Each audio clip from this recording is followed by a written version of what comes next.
Assalamualaikum semua. Okey, dah 16 orang ya.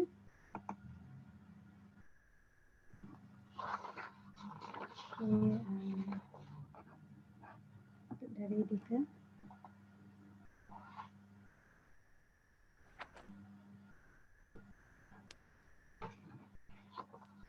Okey, Assalamualaikum warahmatullahi wabarakatuh dan salam sejahtera kepada Profesor Dato' NORAZAH dengan semua kaki tangan Jabatan Kesihatan Masyarakat Fakulti Perubatan Universiti Kebangsaan Malaysia. Saya Profesor Dr. Rozita binti Hod selaku pengacara majlis pada hari ini ingin mengalu-alukanlah kedatangan Profesor Dato' dan juga tuan-tuan dan puan-puan semua kepada bengkel kita pada hari ini yang bertajuk How to be a good supervisor. So kita amat bertuah kena Datuk sudi share, berkongsi ya dengan kehadiran penceramah jemputan kita. Jadi saya ingin izinkan saya baca CV Datuk lah. Okey. Okey, dalam bahasa Inggeris. Okey, kita punya penceramah istimewa hari ini ialah Profesor Datuk Dr. NORAZAH NORDIN, is a Professor of Learning Technologies and Innovation and currently is the Dean of Faculty of Education, Universiti Kebangsaan Malaysia. Her research areas include massive online open courses, MOOC, mobile learning, ICT in lifelong learning, and instructional design in digital learning. The projects that she leads include the development of higher education active learning spaces ataupun HEALS, a collaborative research project with the Australian Innovative University Network. The most current projects that she leads are learning design in the fourth industrial revolution and the 4IR cross-creative learning innovation for autism. She is a University Council member of the Asia-Europe Meeting, ASEM Lifelong Learning Hub, and an active member of the ASEM Research Network 1, development of ICT skills and the culture of e-learning in lifelong learning. She is also an editorial board member of the Internet and Higher Education Journal, the third best Q1 Web of Science Journal. Jadi tanpa melengahkan masa lagi, saya jemput Profesor Datuk Dr. NORAZAH. Silakan. Ya. Terima kasih. Bismillahirrahmanirrahim. Assalamualaikum warahmatullahi wabarakatuh. Selamat sejahtera saya ucapkan ya kepada Prof Rozita. Terima kasih kerana sudi menjemput ya. Sebenarnya ini saya anggapkan sebagai sharing of best practices. Kita buat secara santai sahaja walaupun dia formal ya. You can stop me anytime. It's just a sharing pada pendapat saya lah ya. Jadi terima kasih sekali lagi. So how to be a good supervisor. Jadi I think all of us here, supervisor can be supervisor academically, supervisor at our work, supervisor, we supervise people. Jadi for the purpose of this presentation, I'll focus on academic. Before I proceed, I would like to share my journey at UKM so that it will reflect with the supervision element that I own. Maybe also because of the introduction about myself that Prof Rozita presented just now. I didn't touch anything about supervision and all that. So I joined UKM in 2003 actually. Then I worked at the Ministry of Education prior to that. And I was a math teacher at Modern Math, Statistics and Physics. I taught for 10 years and involved in the automation and educational technology in school, in district of Petaling, in Selangor, Selangor Department of Education, and I also worked at the Ministry of Education prior to joining UKM. So in my first, second year, in 2004 until 2006, I was appointed to be webmaster and ICT coordinator for the Faculty of Education. Maybe now, if you are talking about webmaster, dealing with only designing, maintaining, updating the web, but during my time, I designed everything. I designed the web for the faculty. I took care of all the ICT, all the networking at the faculty, all the computer, computer in all our 5 labs in the faculty. I was in charge.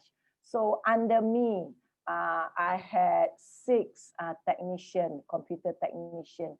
So I took it as also a supervisor for the technician, because although I was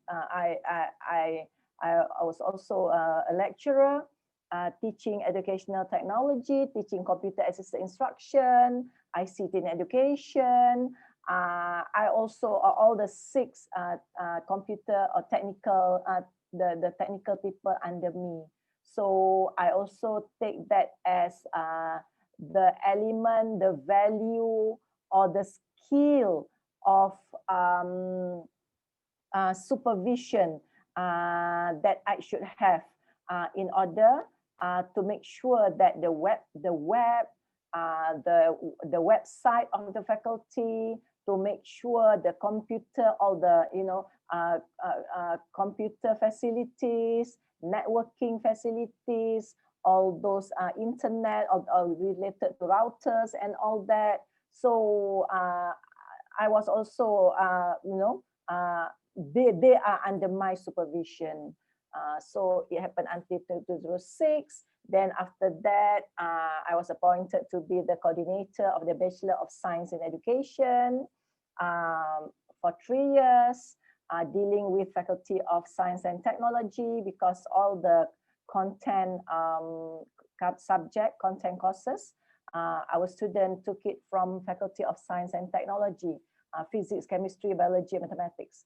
So after that, I held a post as a postgraduate head, dealing with postgraduate, especially for master students. For your information, Faculty of Education, 70% of our student population are graduate students, masters and PhD. We have about 1,500 masters and PhD students. We are offering 22 master's programs and 24 PhD programs. We also offer Doctor of Education with collaboration with Professional UKM. So after that, from 2012 to 2014, I was appointed to be Deputy Dean for Postgraduate Student, in charge of all Masters and PhD, all the programs with the part-time, full-time students. Actually, when we deal with the postgraduate student, we are dealing with the adult learners. Adult learners need special approach to teach them, dealing with them. Terminology in education is called andragogy. So we have to approach them well, because they are our asset. Our masters and PhD students are all, they are teachers. They are from the IPG or Institute of Education. They are from officer from the Ministry of Education.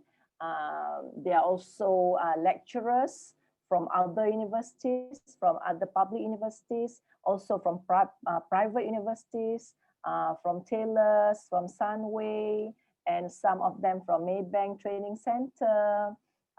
Some of them are businesswomen, businessmen.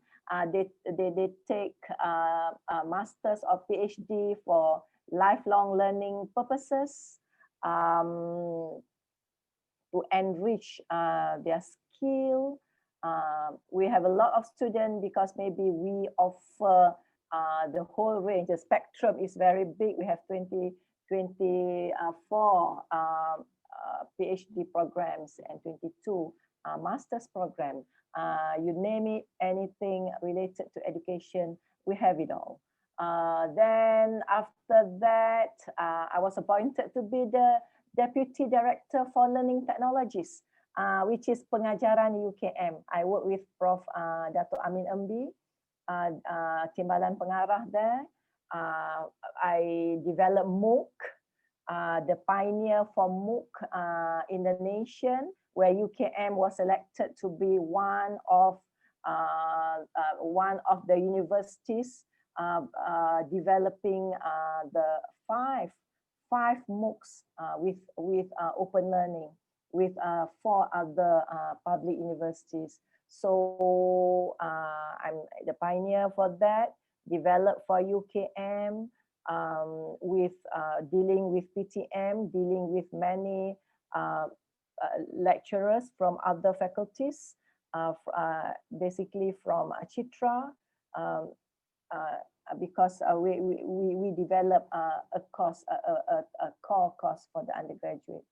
Then from 2016 until now, I'm given the amanah to lead the Faculty of Education. So that's my journey at UKM. And this, why I show this, because this will reflect the supervision skill, because I don't only deal with students under my supervision, I'm also dealing with students from other people's supervision who come to the dean, who come to the deputy dean, who came to the deputy dean, who came to the postgraduate head, sharing their problems, you know, that really teach me, or that really develop all the supervision skill in me, because I take it positively. Every single thing that I experience in my administrative work actually is an asset for me. So dealing with research, I always share with my students, research is a journey where before we start our journey, we well equipped ourselves with knowledge, with equipment, with, you know, with, if the analogy is a journey, suitable clothes, suitable transport, suitable food, or everything, you know, which is suitable, or which is enough, sufficient to end the journey. So of course, along the journey, sometimes we see, you know, we can see nice scenery, we laugh, we are so happy. Sometimes we encounter or we experience thunderstorm, it's very gloomy. Sometimes we meet people, we meet good people, we meet bad people, sometimes we cry, sometimes we laugh. Yeah, there are so many things that we encounter during our when we do our research. So my analogy is research is a journey. You know, sometimes bad experience, good experience. Sometimes we, you know, we meet so many things. This is, I have successfully produced 30 PhDs, 10 master's graduate, about 5 GOTs, only 5 GOTs, 3 excellent, 4 excellent theses, and every year since 2009, I make a target. I must produce a PhD. I must motivate my students because they are my target. They are my KPI for myself. So I made my own KPI. I really push them. Who you know, my target to graduate every year or earlier than what I expect. So since 2009, without fail until this year, there are PhD students graduate under me with co-supervision with other lecturers. And if you see here, not many masters, because maybe in my area, I'm the only professor.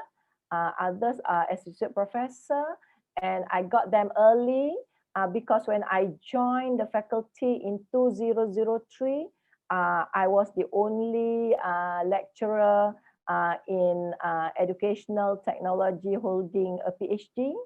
The rest, they was some of them they're still studying, or they just started their PhD. So it's an advantage for me. I joined the faculty well equipped with experience in education. I experienced from school, in all the schools that my children go. I joined the PIBG, the PTA, Parent Teacher Association. I, make friends with all the teachers, the school leaders, doing project with them. I took care of the academic of all the school that my children go. And after that, I deal with the department, with the ministry. So I have been at all levels of education. That's the reason when I joined the faculty, our students are from all levels. So I'm used to all. I know about their problem statement. I know about their, the research gap. I have a lot of contacts there. And the inting, I did multimedia when I did my PhD. I have a lot of contact with companies such as Apple, Microsoft, ExxonMobil, Petronas, Tabung Haji, Maybank. They are all our strategic group that that I will send my students. So this is actually just my area. So 2018 was really a big celebration for me because 8 PhD students graduated under my supervision and other co-supervisors. You know why 8? Is they don't come easy 8. Some of them took 7 years, 8 years, 6 years, 5 years. Why? They are lifelong learners. I will share with you how I deal with them because they are all, the 8 are not from the same batch. They are from different batches. And coincidentally, they graduated on the same year.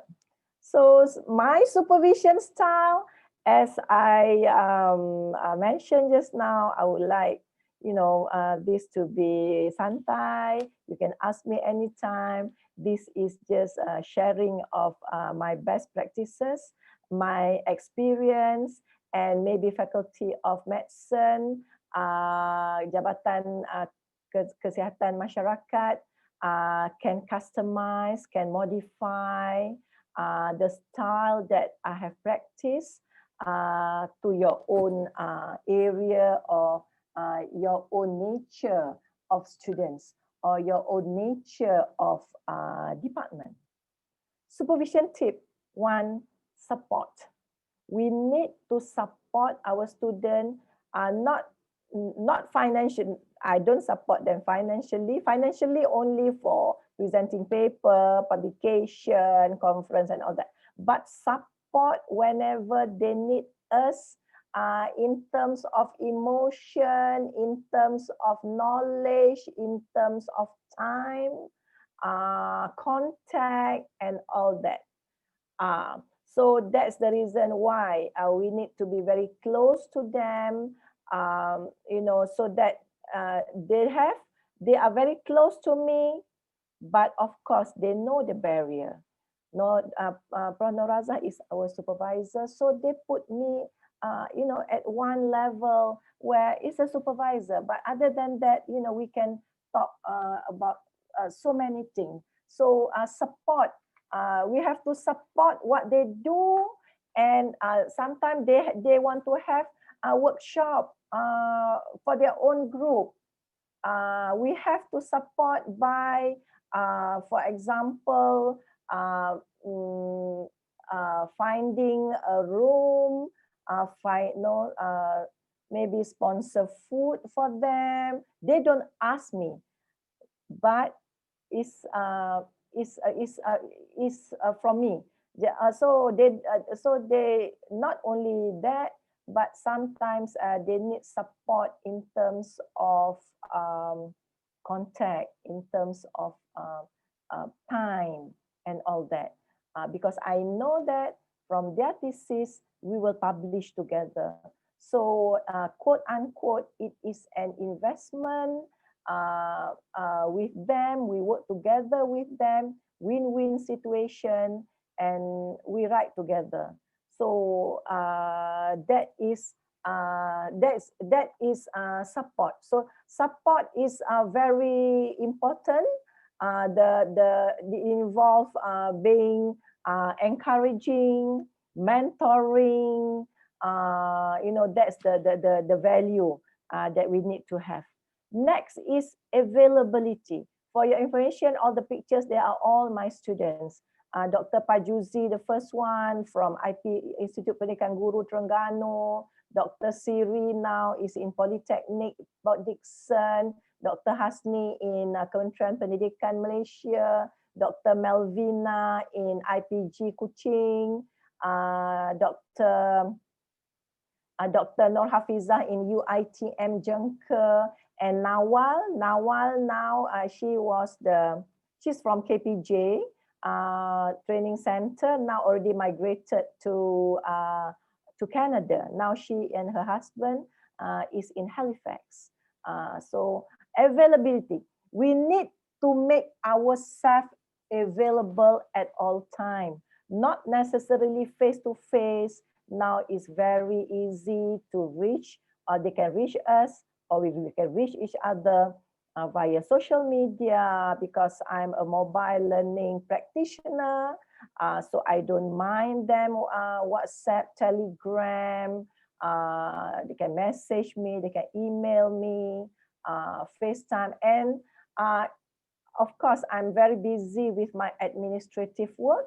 They know that I will return their call on my way back from the office. So when I leave the office at 6 or 6:30 or 7, I will call them. So from the car. So I always occupy myself. I stay in Subang Jaya. From Bangi to Subang Jaya is about 40-kilometer journey. So my journey is always occupied with supervision.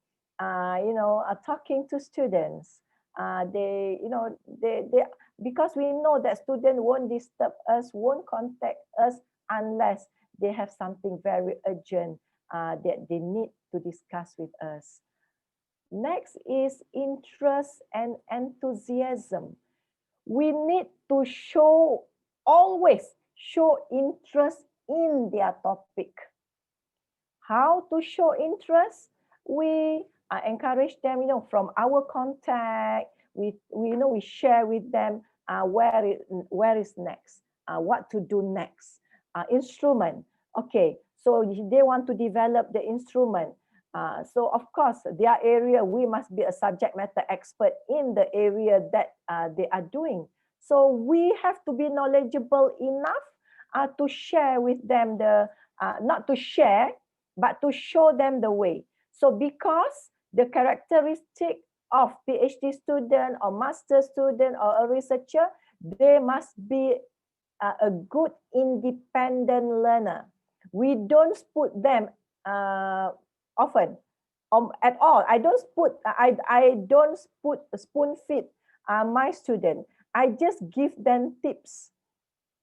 So then they have to go further. Because they are in the group, I create WhatsApp group. So they know that everybody work very hard. to accomplish any any task that they're given, or their own area. So they will do it. I don't give everything to them. I just show them the way. So this is really learner-centered. I can read my student. The analogy always, I just tell myself, if I show them number 1 and number 2 on the first meeting, and on the next meeting, they can show me both number 1 and number 2, and they can already see number 3 and number 4, means he or she is a potential PhD or master student. So if not, I know that they need extra support from me. They need help. So I need to give them extra help, a holding hand, so that they can move forward. So we have to be enthusiastic with their area. Like Pajuzi in the red tie, he developed a mobile apps for one of the courses in IPG, Institute Pendidikan Guru. He developed the apps for higher order thinking skill to be used by the pre-service teachers. Next is knowledge and expertise in the field surrounding the PhD or the master's, or anybody that we supervise. We need, as I mentioned just now, we need to be knowledgeable in the area so that we can lead them.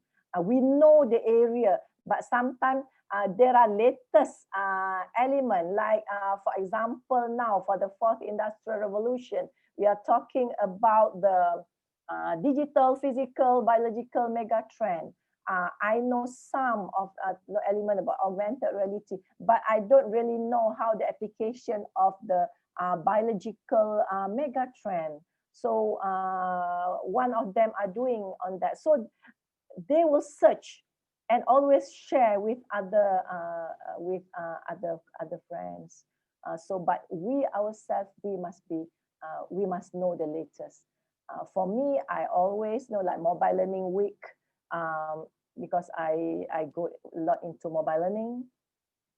Mobile Learning Week organized by UNESCO Paris is a must for me.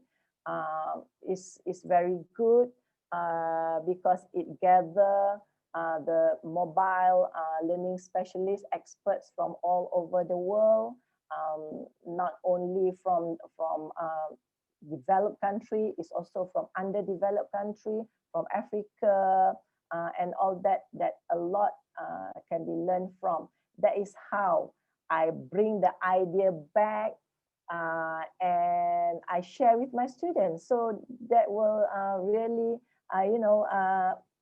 give them more idea to be more creative in developing their thesis. So the picture is all my students, because we have seminar Siswaza every month. So that is my students, because all PhD students, they have to undergo 3 presentations at the seminar Siswaza. So they always come to support the other friends. So actually only one, I think Dr. Hafiz was presenting at that time, but a whole lot, all the friends came for moral support. So the network is very good. We create that. Supervision tip next, interest in the student's career. Of course, for PhD masters, we are dealing with lifelong learners. We are dealing with adult learners. They work at different organizations. Like here, Dr. Kamal, as Professor Dr. Kamaluzaman from UniKL, both of them from UniKL. Dr. Kamaluzaman developed courseware for French, for learning basic French. Coincidentally, I knew French during my undergraduate years more than 30 years ago, but I still keep my Parler of Parler au Français book, and I love the language. And coincidentally, Dr. Kamaruzaman, that time he was still Encik Kamaruzaman from UniKL, came to develop multimedia for French. So in Dr. Salwani developed for mathematics. So we have to show interest in their career, so that we always have conversation, so that because some of them part-timers, they have to divide their time with the working hours and also developing their multimedia. So when they talk about what they do, we have to show our interest. Not really show, but interested. Just be a good listener to them. And next is good communication. We use a lot of like communication, as I mentioned just now, email, phone call, WhatsApp. I think other lecturers also, other supervisors are also doing that. But what the beauty of our group, our WhatsApp group is very active. The element of collegiality is very strong among them. Actually, they came from different background. Dr. Hafiz from University Malaya, Fairuz from UITM, Khairul Azwa from Polytechnic, Dr. Helmi now technologist, Dr. Helmi, from prior to this he was at Quiz, Belgium, and this is myself and Dr. Rohani from the Ministry Lembaga Peperiksaan. We have many from training center, from private institution, but we work under one roof, same interest. They share. That's the power of the spirit of their collegiality. And supervision, people management skill. We supervisor need people management skills. We need to manage them well, because our supervisors, we have diverse people. They came from different background, different races.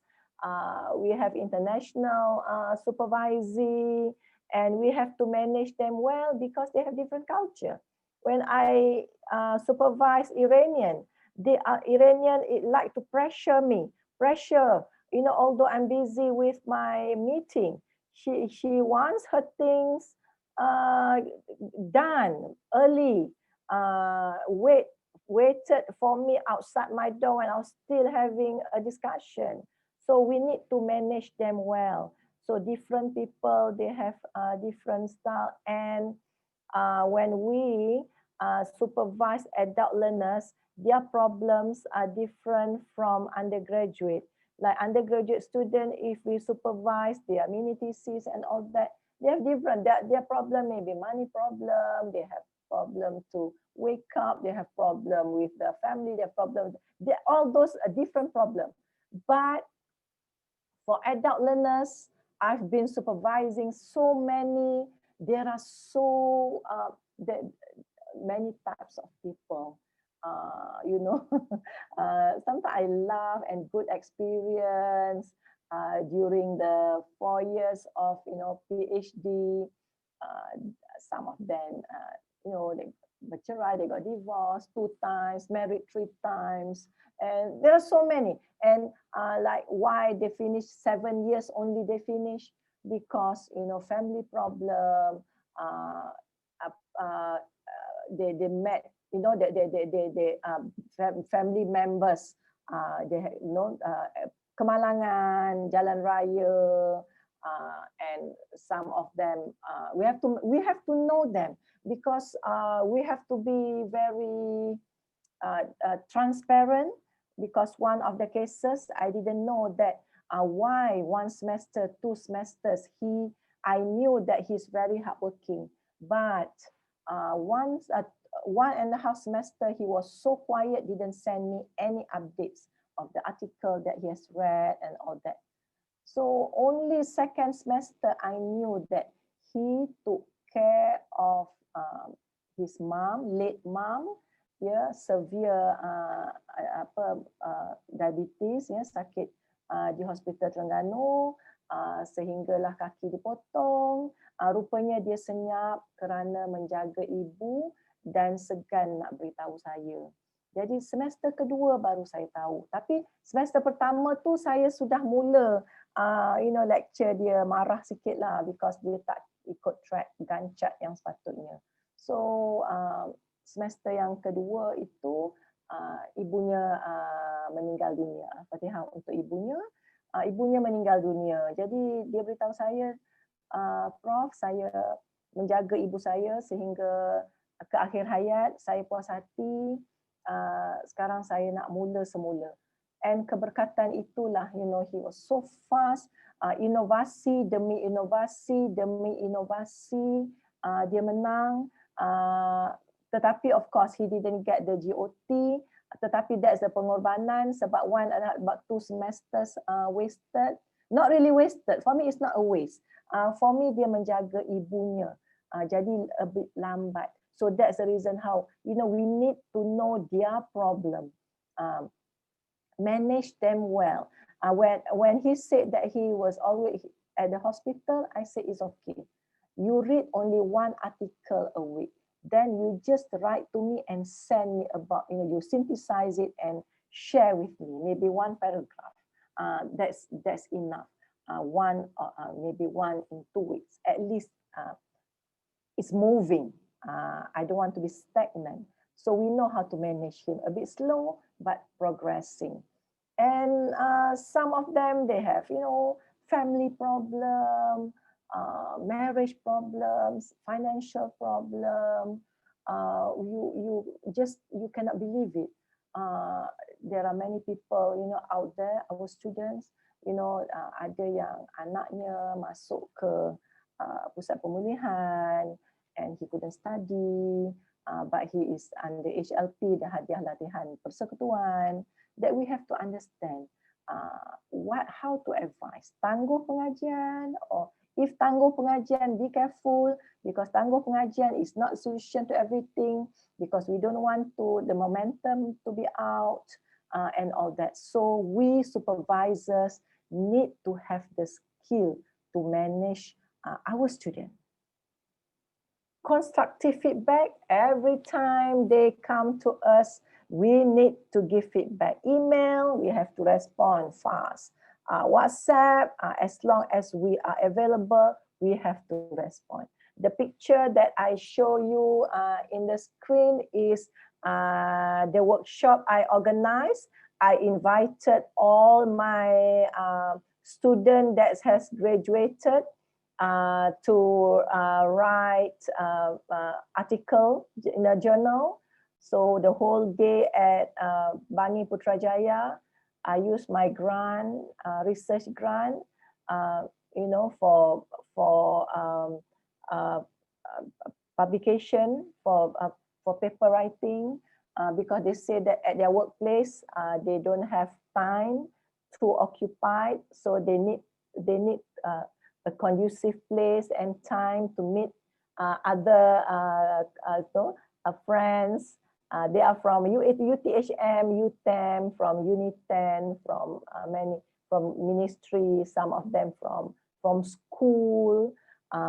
They come. So I organize this regularly. So approachability and rapport. So we need to have good rapport with them, as I have explained to you just now. Dr. Tamil from UTHM until now, always with me, Dr. Hafiza. Dr. Radhi is not under me, but he wants to be in my group. So I assume I just accept him, come to my group. He is with Prof. Amin, because I also supervise a lot with Prof. Amin Amdi. We need to have experience and interest in supervision. So the picture that I show is one of the presentation of one of the group of our member, my student. I'm always there when they present at almost all the seminar. As long as I'm available, I'll be with them at all time. So here I'm with Dr. Helmi, myself, this is Dr. Khalid at the back here, all my students. We are very close. Now, from my experience being supervisors and my experience being pentadbir or administrator dealing with postgraduate students, of course, timbalan dekan, ketua program, dekan especially, sometimes everything don't go well at all the time. We receive complaints. We receive complaints from students. We receive complaints from lecturers. We receive complaints from our stakeholders, from the ministry, about our supervision from our our colleagues, our lecturers. Here I gather those qualitative element. One of them, what problem faced by students in research supervision?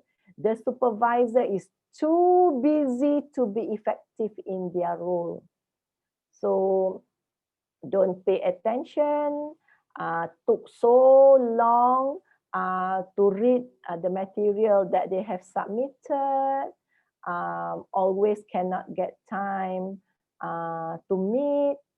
They say that they don't need long for the conversation, but they need to talk, they need to meet. Sometimes phone call is not enough. They want to show something that they complain. The supervisor is not available. Other is poor feedback.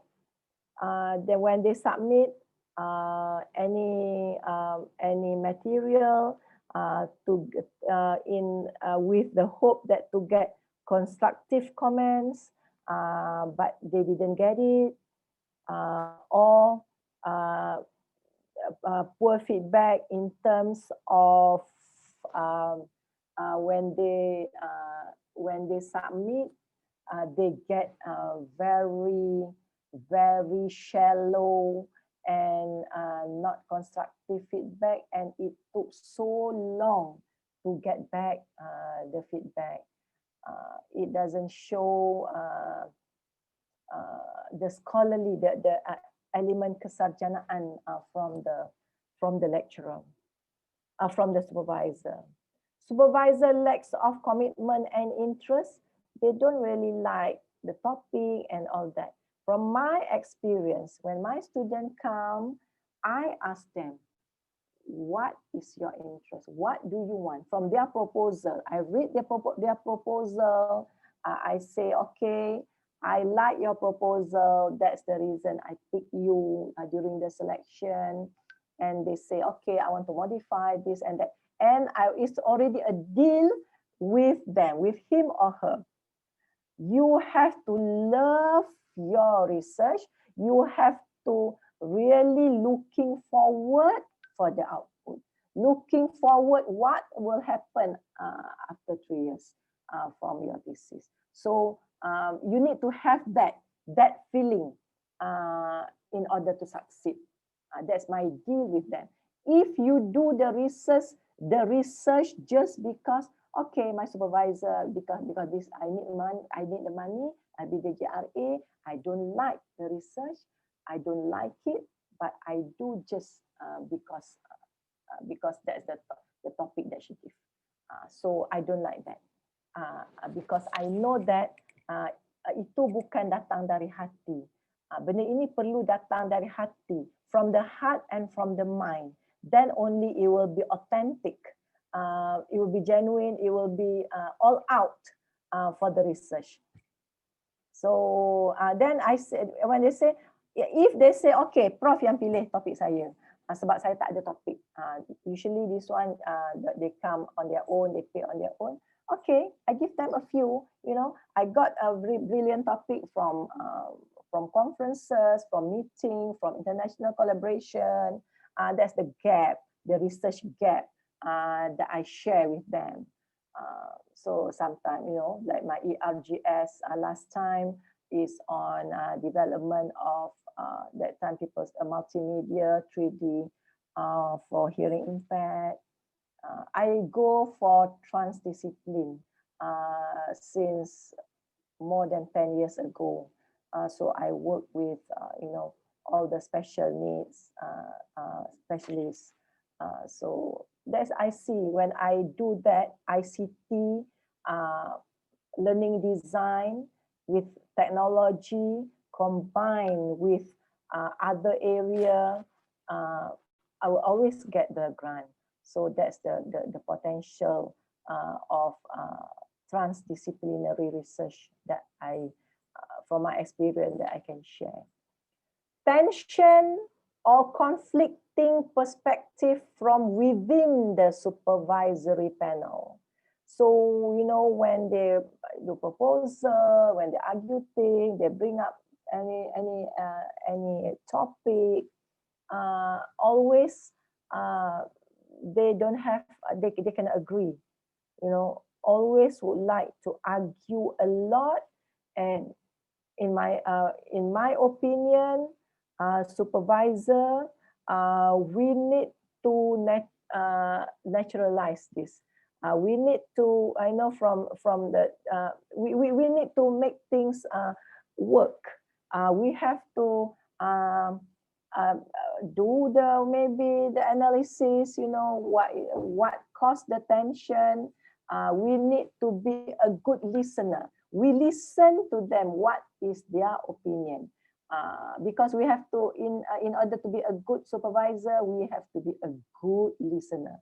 We listen to them, although we know that it is wrong, but we just listen until they finish, then only we give our point. So that we can meet, kita boleh berjumpa satu titik pertemuan yang supervisor dan supervisee akan bersama-sama.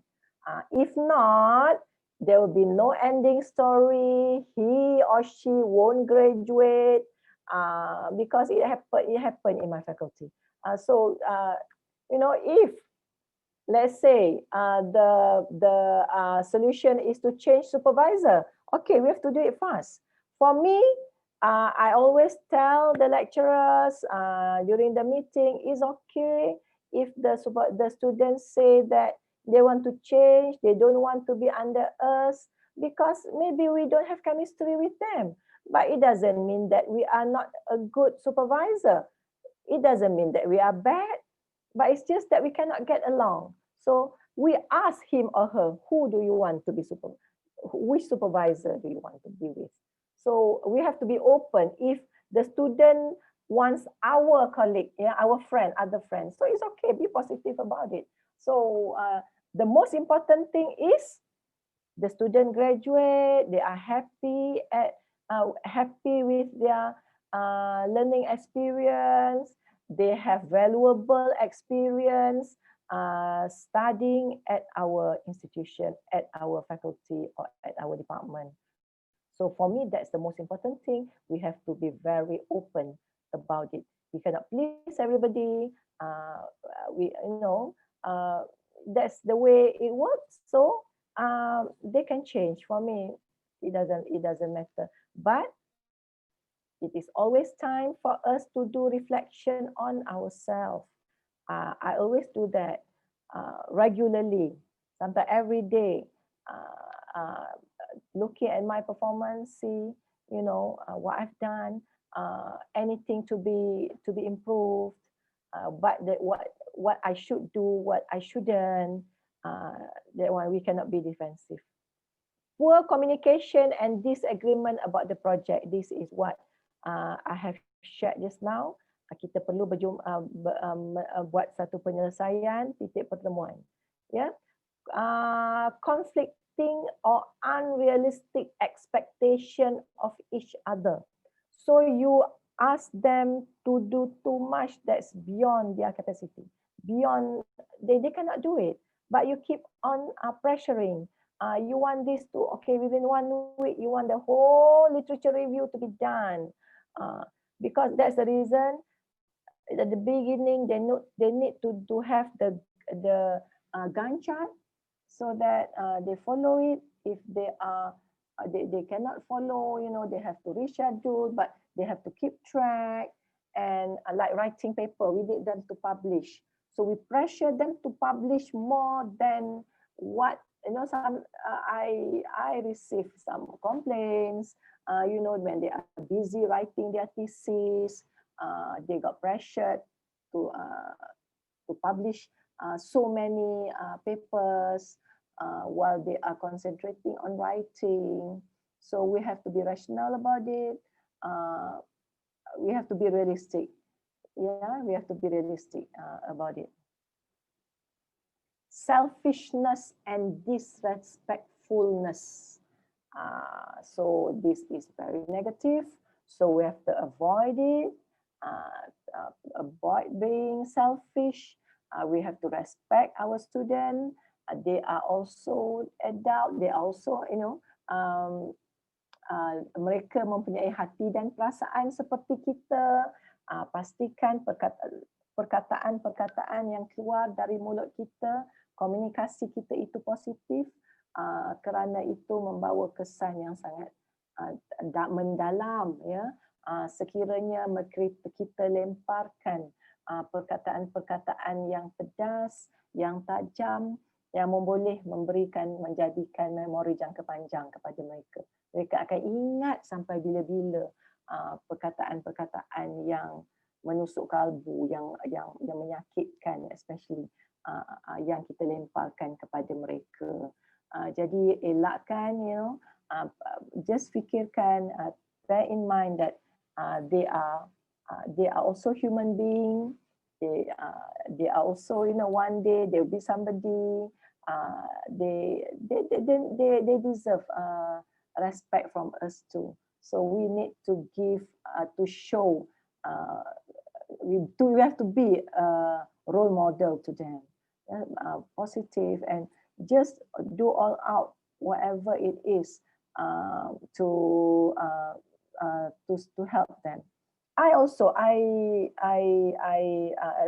my students, they are diverse people. Some of them push me too much. Let's say, you know, she wanted to present her proposal at the seminar. So I've been reading, I read, but last minute, 2 days before the presentation, I asked her to change, because only then I think, oh, this is, you know, 2 elements should be changed so that, you know, is more impactful. And she was so angry with me. Mengapa last minute baru Prof suruh tukar? Saya dah ready semua dah. Mengapa last minute? Mengapa last minute? Doktor tak baca ke awal-awal? I say I did. Saya berjumpa with this type of people. Yeah. Sometimes, you know, we were thinking of their what's the best for their thesis. So, you know, it's normal actually. Last minute we change to make it better. But we have to know how to deal with people like this. So yeah, we have to be positive. The supervisor lacks experience in research and supervision. They don't have experience in research methodology. They don't know what is the research design. Not really into it. I don't know. You know, lack of experience. They don't know about the instrument. They don't know about the sample population or data analysis method and all that. So yeah, some of them. That's the reason, you know, we need to have maybe a committee of supervisors or supervision, but make sure that we supervisors, we are well equipped with knowledge. Of course, the latest some of the latest software we don't know. We don't really we know the existence of the software, but we don't have the time yet to explore in great detail. That's the reason we have our students. They're going to explore more, and we guide them to have more impactful research experience. The supervisor is not up to date with the field. This is also complaint from the students. The supervisor doesn't know the latest. That's the reason. For me, supervisor, we are specialist, kita pakar dalam bidang. We have to know what's the latest in our area. How to know this? Sometimes we go to conferences. Because we go to conference and we publish paper, that is for different purposes. We both for the research dissemination, output dissemination. However, when we publish in journal, we don't meet people face to face. Now, of course, we cannot go because of the COVID or because of the pandemic, but we still meet them online and all that. So conference, I always, in my opinion, conference will serve different purposes. Conference, we will meet people, the expert in our area, in our interest. We meet people, we listen, and we have the opportunity to ask questions direct to the researcher. So for me, publication, for me, journal writing and presenting paper at conferences or conducting workshop, they serve different purposes for researcher or for academic. So we need to have up-to-date knowledge in our area. Next is personality clashes. You just cannot get along with your supervisor. That's all. You just you cannot get along. There is a personality clash with the supervisor. So if that's the case, that's the reason for the peraturan siswaza. I think up to 2 semesters, and special case 3 or 4 semesters, you can change supervisor if you feel that you just cannot get along. And also for me, celebration is celebration when we publish book, because for this is my latest book, transformation of PhD thesis into research book. So many of my students, 7 or 8, they have published, they have made a transformation from their thesis to research book published under Penerbit UKM. So this is the latest from my student, from PM Dr. Kamaruzaman. So for me, good supervisors can take the students to incredible heights. They help the students learn to fly, providing the wind beneath them and providing a net for when they fall. So yeah, with that, I stop for a while for question and answer. Over to you, Prof. Thank you very much, Prof. Dr. NORAZAH, for the very interesting and very enlightening lecture or sharing. And very, very useful for us. You are very experienced indeed. So may I open the floor to questions? Please ask your questions. Okay, if not, maybe I will start. Okay, Prof. Azma, do you want to start? Assalamualaikum, Prof. Datuk. Waalaikumsalam. Very interesting, very inspiring, very motivated me to become a good supervisor. So basically, my question is that how do you manage, I mean, in view of the time management, because you are too busy with your admin post. So how do you manage to see or discuss with the student beside during post office, right? But meaning that in view of the meeting, is there any macam one day of set a time to see them per week or whatever? So I would like to know untuk Prof sharing pasal tu lah. Terima kasih. Okay. Okay, seperti yang semua tahu ya, memang saya busy dengan kerja-kerja pentadbiran. Dan from the first meeting with them, I already informed them I'm busy, but I'm flexible. I can be reached anytime. If they call me, I didn't answer, you know that I will return their call. So I will return their call. I will never miss their call. I will never miss replying their email. And they are so understanding. They wait for me after office hour. They know that if you want to see Prof Azhar, kita jumpa after 6 o'clock. And they come after 6 o'clock. They are so understanding. They learned it from their seniors. They said if you want to see her, after she finished all her meetings. So you wait, she will be there. So, but that is commitment. That is a time commitment that I have to deal with my family. My family knows that that there are times that I sembahyang maghrib di Masjid UKM, you know, because I have to meet my students.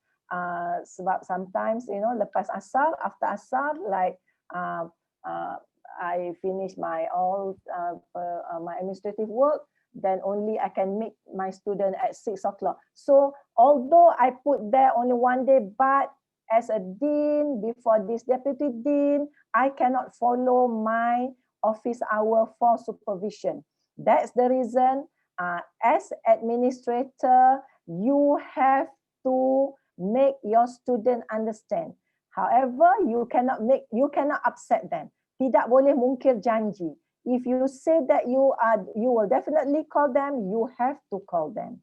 So that's the reason I say when I start kereta balik, I call them, I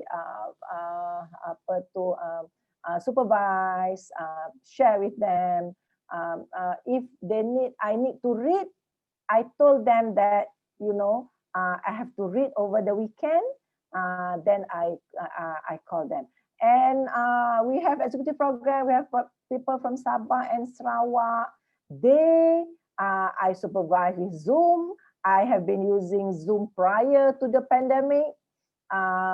We share screen. We use technology. Just, you know, before the pandemic, we have been doing it. We have been applying it, and I also use you know, because there is a commitment. I think a bit of monetary commitment that I take. When people laugh at me, but for me is worth it.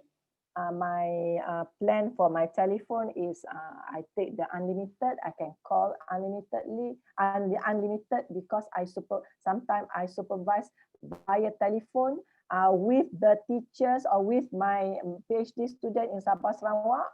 I call them. They send me the chapter I read. Okay, after I read, I want to talk to them. Or with the iPad, Dr. Tamil is here, Prof. Azmi Tamil is here. With the iPad, I use Notability. I download the chapter using PDF. I scribble in the chapter. I email back. If they don't understand, I call them. So thesis, they did not be in hard copy. I use the apps called Notability in the iPad to communicate with my student. So to answer your question as administrator, awal-awal lagi you have to make them understand that tak boleh. Every Thursday pukul 3 sampai pukul 5, Prof NORAZAH will be there waiting for you. It's a supervision period. Cannot. I have to be versatile. My Saturday and Sunday sometimes, you know, like Saturday morning is not, I have time for family. But I say, okay, habis goreng mi or, you know, buat nasi lemak and all that. Maybe after that, from 11 to 1 on Saturday, I will be with my student. Because pagi tu dah makan-makan dengan keluarga and all that. I cook. I cook almost every day because I love to cook. So yeah, you have to manage your time well. Some people, they don't want to take administrative posts because they say that akan melambatkan dia menulis and so on.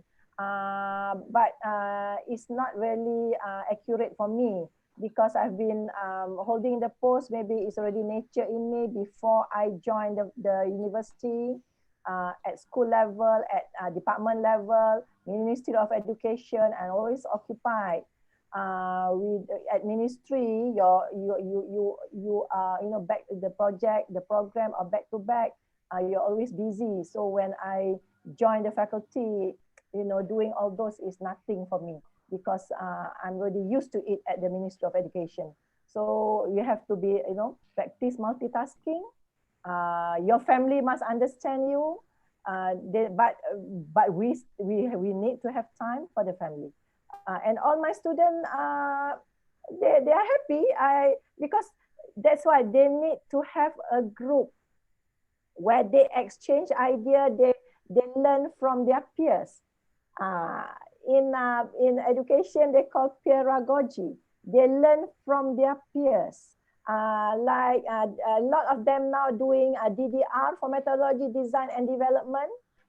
For, you know, they do when they want to develop any apps or, you know, develop multimedia, they do all the phases, analysis, design, development, implement and evaluation.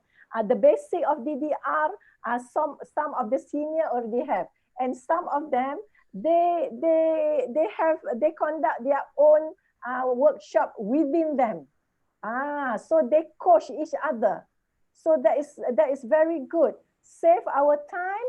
And Prof, in education, that is the pyramid of learning. Once you are able to teach people, that's the highest degree of understanding. So if with them, with their peers, they can teach and guide each other, actually we have produced seorang model insan yang mempunyai kefahaman yang tertinggi dalam pyramid of learning itu. Jadi they learn from each other, so they understand. Sometimes I, you know, sedih pukul 7 mereka ada di depan, mereka tengok, mereka dekat kereta saya di depan fakulti, waited for me for signature, waited for me. Sometimes, you know, meeting ends late, or sometimes lecturer, they come to the dean's office after 6 o'clock. You know, actually my student will be waiting for me, but, you know, our lecturer has very urgent matter that need to be discussed with the dean. So we have to prioritize, and they understand. They wait, or they come anytime, other time. And jangan, dan saya memang kalau silap saya akan memohon maaf kepada mereka. Kita kena, kalau kita silap, kita kena mohon maaf. Mereka kena faham yang administrator. But at the end of the day, dia tahu yang target dia untuk graduate tu, yes, akan kita kena pastikan kalau sepatutnya dia kena settle by Friday, kita tak boleh settle by that weekend. Kita kena settle, kita kena baca, kita kena siapkan apa yang kita dah janji kepada mereka. So sebab mereka pun ada target. So that's how I deal with them.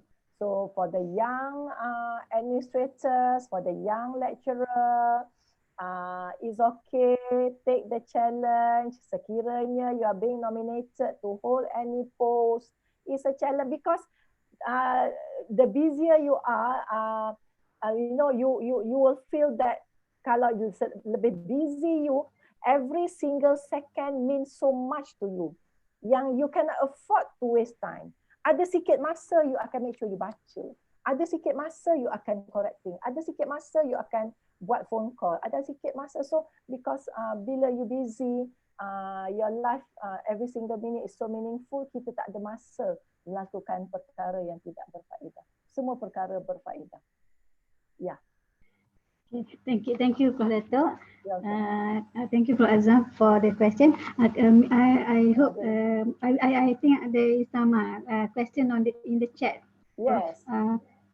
One is from, I think the first one is from Prof. Rosna Sultan. Yeah, I have one PhD student who have critical personal problem, marriage problem, then divorce, then having problem about child guardian, problem of financial as she has to be full-time student.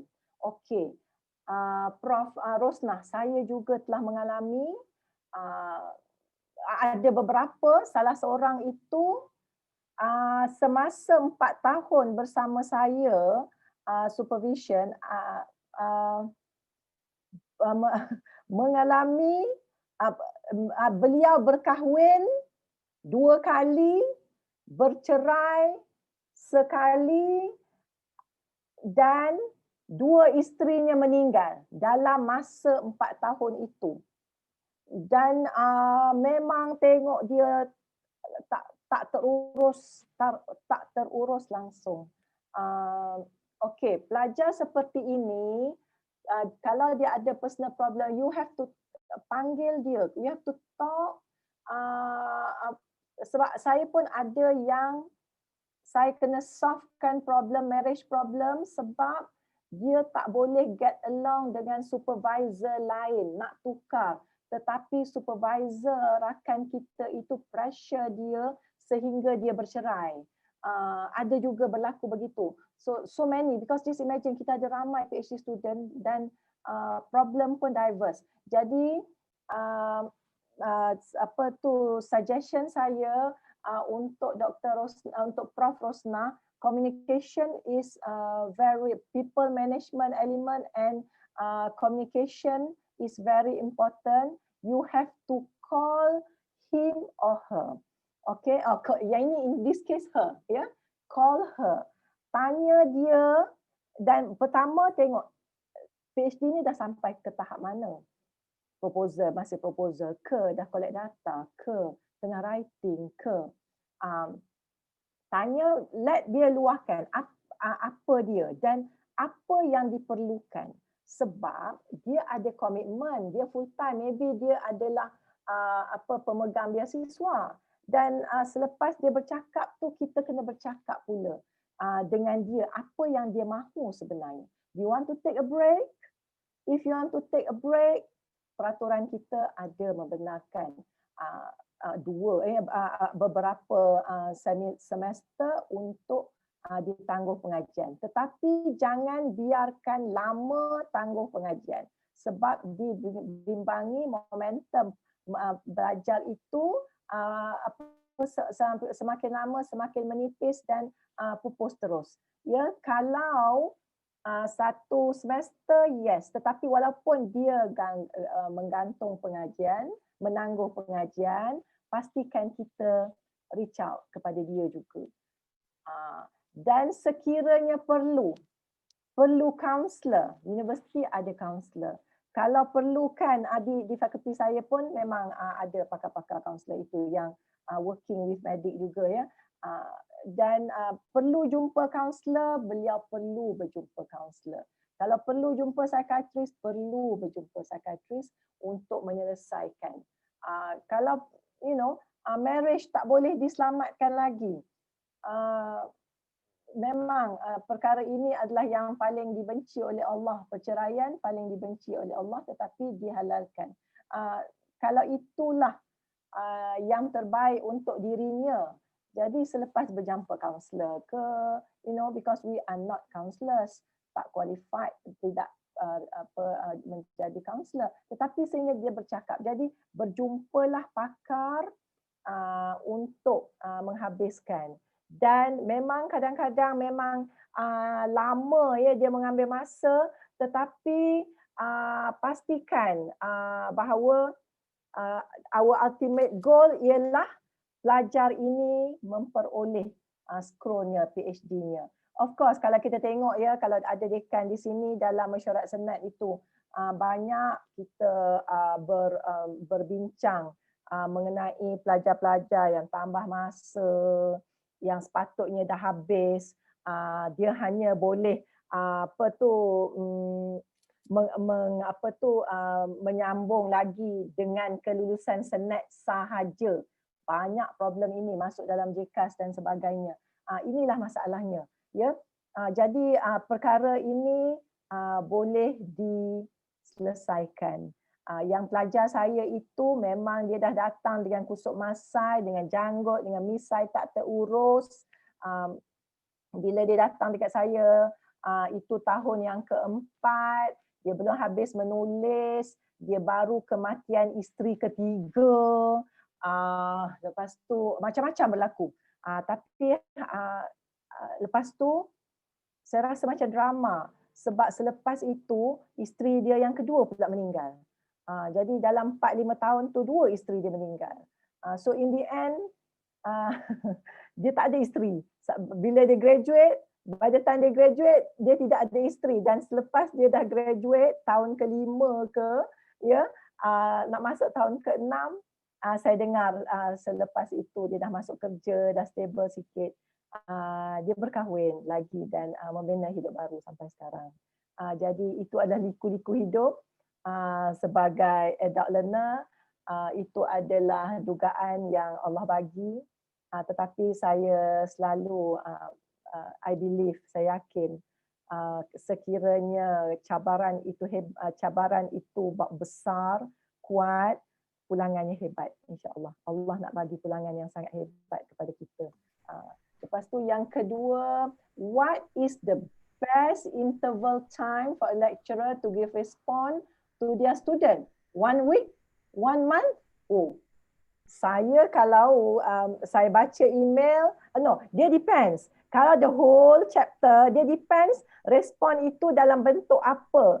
Kalau sekadar dia nak bertanya tentang conference, ada a few conferences atau journal ke, atau mana-mana, iaitu yang memerlukan cepat, dapat je email itu, terus kita balas. Okey, sekiranya dia bagi satu chapter yang memerlukan kita, maybe kita busy sangat that week, memerlukan kita 1 minggu. So 1 minggu kita email balik, okey, Assalamualaikum Nasran, saya telah menerima 1 chapter dari Nasran dan saya akan cuba dalam masa seminggu untuk memberi feedback. Di situ kita commit untuk seminggu, jangan kita senyap. Kalaulah seminggu tu kita masih tidak habis lagi, kita beritahu saya perlukan beberapa hari lagi, ataupun saya hanya sempat membaca 20 pages, tetapi saya merasakan bahawa kita perlu berbincang kerana dia dah dibaca 20 pages tu, dia tengok teruk sangat. Jadi kalau dia terus baca ke depan, pelajar tersebut akan melakukan kesilapan lebih lagi.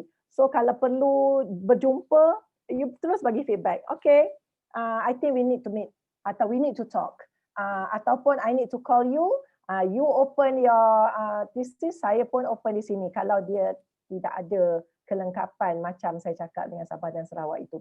Sekiranya tidak, kita jot down, kita scribble dalam, kalau saya guna PDF, masuk dalam notability, saya email dia balik. Lepas tu dia baca, kalau dia tak faham, dia call kita balik. Sebab adult learner, they are sometimes they are part-timers, dia sibuk bekerja, tapi mesti bagi feedback.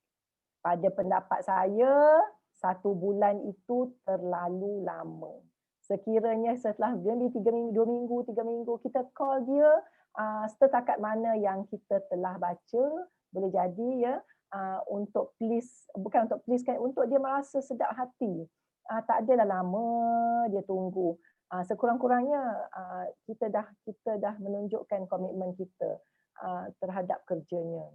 Jadi itu untuk soalan yang harap Dr. Prof Hasni saya telah menjawab. Seterusnya Okay, Hasni juga. What is the best interval for the face-to-face supervision of the student? Japan did it every week. Some do it every month. What is the best for a regular student? Not a problematic student. Okay, ini juga one size cannot fit all. Dia bergantung kepada stage research pelajar itu. Sekiranya dia early stage, baru nak bangunkan proposal, kita perlu berjumpa dia very regularly. Like 1 week, 2 weeks, saya kata okay, yang student baru ya, dia saya suka proposalnya mengenai pembangunan ODL, Open Distance Learning, untuk bahasa Mandarin. Jadi saya kata okay, I love your proposal, tetapi ada perkara-perkara yang you kena baca lagi untuk mantapkan. Jadi saya tak bagi artikel, tapi saya bagi all the keywords. Saya kata okay, I give you 2 weeks untuk membaca, then you synthesize and you share with me.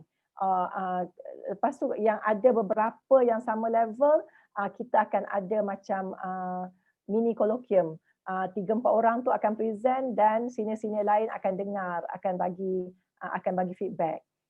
So begitulah cara saya supervise. So they learn from us, they learn from peers. So at early stage maybe one every 2 weeks is good. Tetapi sekiranya mereka sedang collect data, maybe 1 bulan ya, sebab mereka perlukan, atau mereka tengah buat analisis, atau mereka sedang menulis, dia punya interval dia jauh sikit.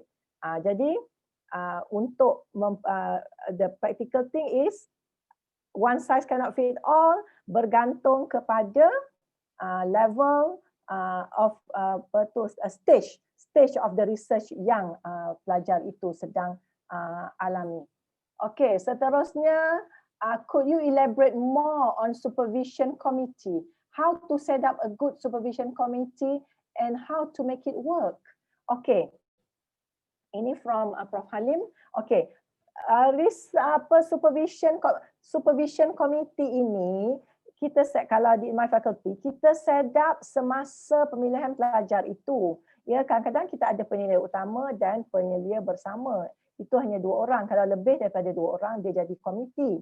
Dan komiti itu how to set up bergantung kepada proposal pelajar tersebut.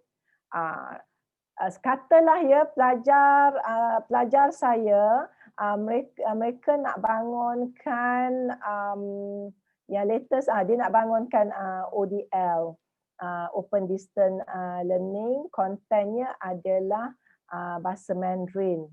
Saya sebagai pakar untuk teknologi, pakar untuk sistem dan sebagainya, saya perlukan pakar untuk language, atau saya perlukan pakar untuk bahasa Mandarin. Saya akan pergi ke Fakulti Sains Sosial dan Kemanusiaan, akan mencari pakar untuk language, Mandarin especially. Kalau tidak ada, kita boleh cari pakar language, sebab pelajar tersebut sudah subject matter expert sebenarnya, tetapi kita hendakkan pakar bahasa. Jadi kita pilih pakar untuk language itu. Lepas tu dia buat tentang problem based learning. Kita ada pakar mengenai problem based learning. Kita boleh panggil pakar untuk problem based learning. Jadi ketiga-tiga kita itu menghasilkan satu sinergi yang sangat mantap ke arah kejayaan tesis pelajar tersebut. That's how kita memilih ahli dalam komiti. Dan satu lagi ialah kita juga memilih level ya, sekiranya profesor itu diambang untuk retire, kita kena ada pelapis supaya pelajar itu tidak tertinggal begitu saja sekiranya diselia oleh penyelia yang maybe 2 tahun lagi nak retire ya, dan PhD itu mengambil masa 3 tahun. Dan kita perlu ada beberapa dalam bidang dan berkenaan dengan proposal tersebut. Dan kita juga boleh sebenarnya ada different faculty dan different institution juga. That's how kita. Dan satu lagi ialah komiti itu bergantung juga kepada kalau kita ada research project, For example, sekarang saya bangunkan pendekatan cross learning untuk for IR for autism itu, saya perlukan pakar autism, saya perlukan pakar untuk for IR, saya perlukan pakar untuk augmented reality, saya perlu pakar, saya memerlukan pakar tersebut, dan pakar tersebut kalau boleh semuanya dari ahli research tersebut. Jadi pemilihan ini, kategori ini lain pula ahli dalam research tersebut. Jadi dia semuanya bergantung, bukannya sama saja konsep dia, different situation, different ya. Jadi kita perlu ariflah tentang the nature of proposal dan the nature of keadaan yang sedang kita alami itu. Lepas itu, let's say the student propose a research topic, but the topic is not in our niche or expert. What we should do? Sorry, Prof. Yeah? Sorry, Prof. There's one more before that. Before yang Azmawati tu What ada yang Okay. From Prof. Hasni, what are your advice for us who have international students like those from Middle East countries? Okay, saya pun dah berpengalaman dengan Iran, dengan Iraq dan sebagainya. Of course, ya. Sepatutnya mereka telah melepasi language punya bahasa kompetensi bahasa Inggeris. Tetapi masalah English requirement, kompetensi bahasa ya. Sepatutnya mereka telah melepasi TOEFL dah lepas, Average IELTS dan sebagainya semua dah lepas. Tetapi mereka masih lagi ada masalah membaca dalam bahasa Inggeris, bercakap. Saya ada masalah hari itu dengan pelajar Iran yang dia lepas semuanya bahasa, requirement bahasa, tetapi setiap kali datang dia kena bawa suaminya. Suaminya cakap berbahasa Inggeris, belajar di UPM, dia belajar di UKM, dan tiap-tiap kali supervision dia kena bawa suami dia. Dan apa yang saya cakap, lepas tu suami dia kena interpret pula dengan dia. Which mula-mula sekali supervision saya rasa okey, 2 kali dah 3 kali tu saya tak comfortable sebab wasting my time, tiap-tiap kali kena ada interpreter. Tiap kali ada interpreter. So in this case saya suggest dia pergi ke British Council, dia mengambil kursus. So she did. Dia pergi mengambil kursus. Tetapi communication ini sebenarnya secara nature-nya kita tidak dapat kompetensi itu overnight dalam beberapa bulan ya. Beliau masih lagi mempunyai masalah menulis sebab tiap kali dia lepas tu dia menghantar chapter dekat saya, lepas dah discuss dia kena tulis dalam bahasa Persian. Lepas tu bila dia balik, datang balik apa yang edit tu konteks dah berlainan. Sebab kadang-kadang bahasa ni kalau orang dalam bidang language nak membuat interpretasi mengenai technical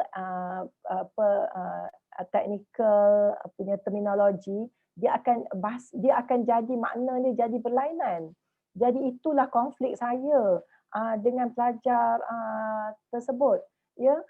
Jadi in the end memang masa saya lama lah. Saya kena macam tuition dia berjam-jam, tapi akhirnya dia komitmen yang sangat tinggi saya dengan dia. Tapi akhirnya dia masa viva tu dia tak dapat menjawab. Walaupun dah di nurture, dah di everything dah bagi dah everything, spoon feed everything, nakkan dia lepas.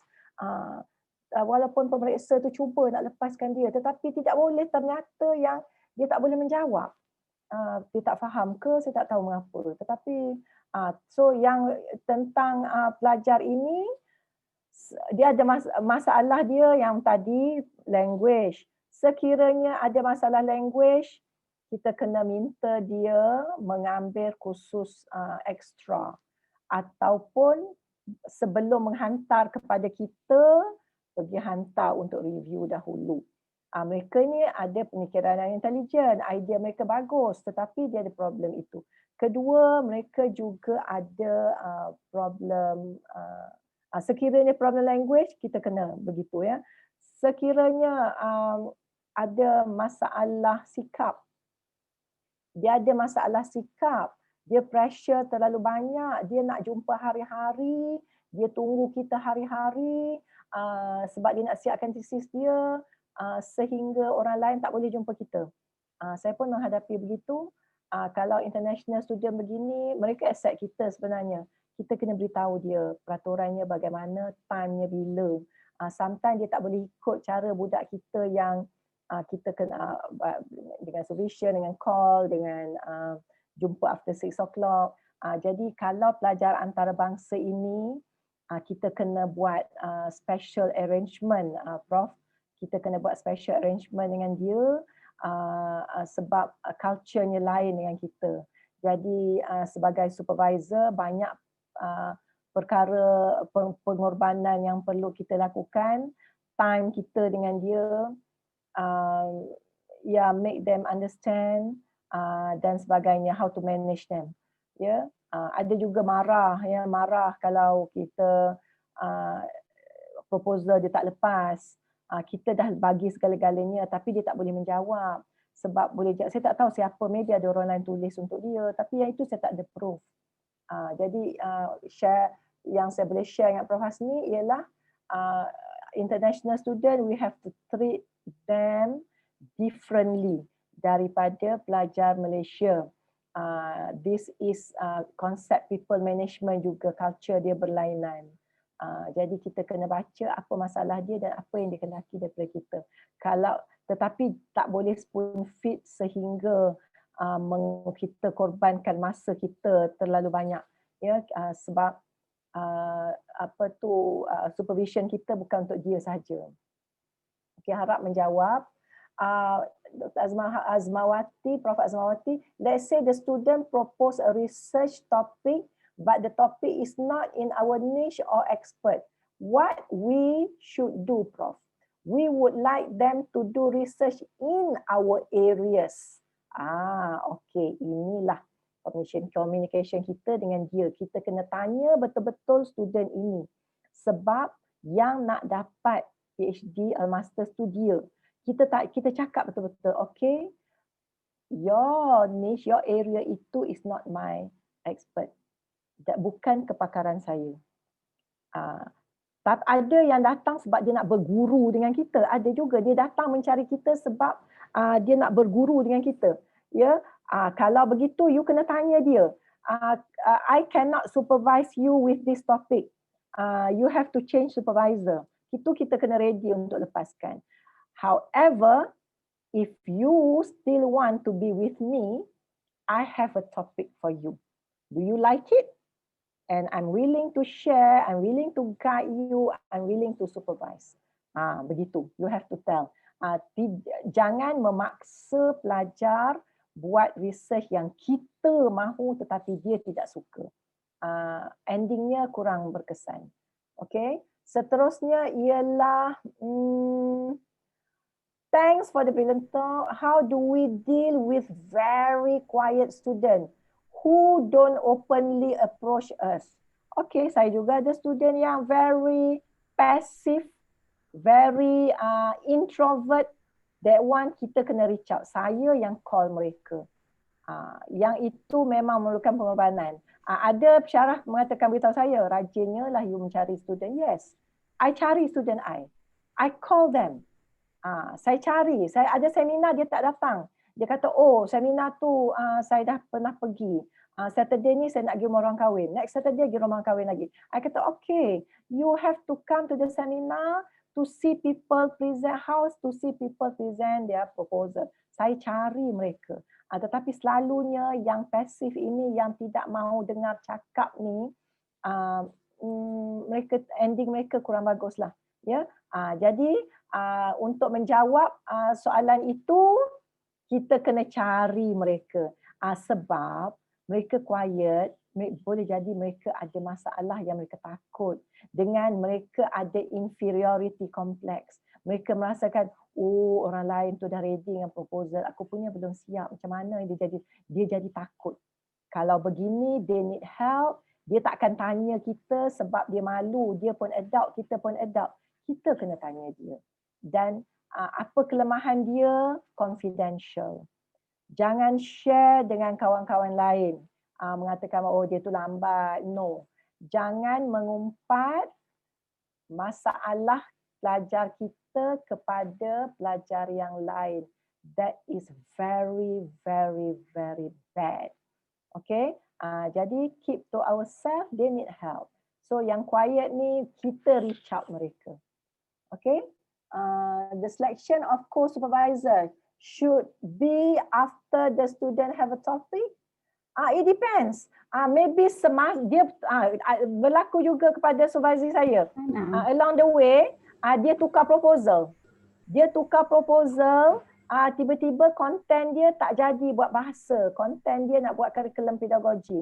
Jadi kita beritahulah kepada yang bahasa tu sebenarnya pelajar ni dia tak jadi buat bahasa. Jadi kita perlu ganti dengan kurikulum pedagogi.